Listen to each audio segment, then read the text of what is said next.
prețuit iubirea și nu-ți găsești fericirea, ți-ai dat seama că nu poți de la suflet să mă scoți. Mult te-am lăsat de la mine și-am iertat să fie bine, și bine tot nu a fost, să mai iert nu are rost.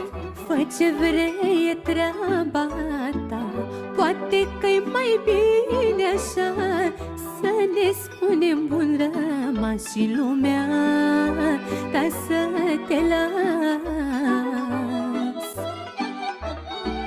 În viață vede acum fiecare un alt drum, îți doresc să-ți fie bine și să ai grijă de tine.